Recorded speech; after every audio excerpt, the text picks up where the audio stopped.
سەرۆکی ئەمریکا دۆناڵد ترامپ ڕایدەگەیەنە ڕژێمی کۆماری ئیسلامی ئێران لە ئێستادا چووەتە دۆخی داڕمانەوە.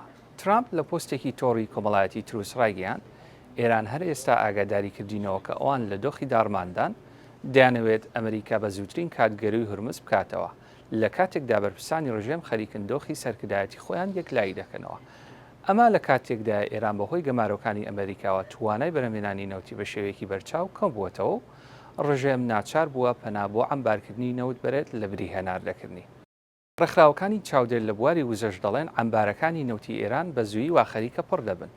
بە گوێرەی کۆمپانیای کەیپلەر ئێران توانای هەڵگرتنی نەوتی تەنها بۆ ماوەی 12 هەتا 22 ڕۆژ ماوەتەوە.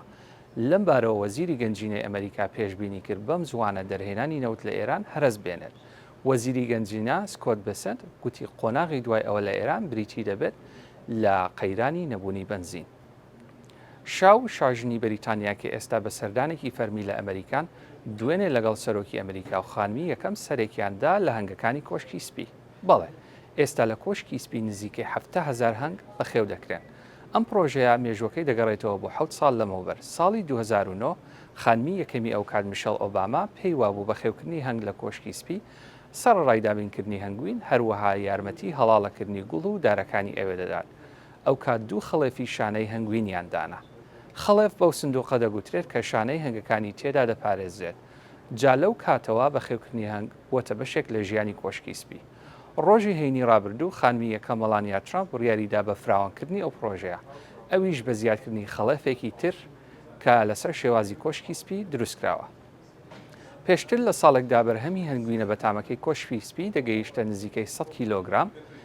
پێشبینی دەکرێت بە زیادکردنی ئەم خەڵێفە ڕێژەی هەنگوینەکە بەرز بێتەوە بۆ نزیکەی 105 کیلۆ لە ساڵێکدا.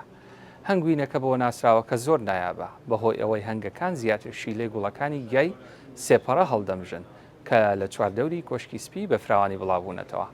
کۆشکی سپی دەڵێت هەنگوینەکە بۆ دروستکردنی شیرینی و لە ناو زەڵاتە و بۆ چاخواردنەوە بەکاردێت و لای میوانان خواستێکی زۆری لەسرە. هەر دەربارەی سەردانە فەرمیەکەی شاو شاژنی بەریتانیا بۆ واشنگتن، ئەمڕۆ دۆناڵد ترامپ و مەلانیا ترامپ لە کۆشکی سپی پێشوازیان لە شا چارلز و شاژن کامەڵا کرد. دوای کۆبوونەوەیان لە کۆشکی سپی بڕیار وایە ئێوارەی ئەمڕۆ شا چارلز لە کۆنگرێسی ئەمریکا وتارێک پێشکەش بکات.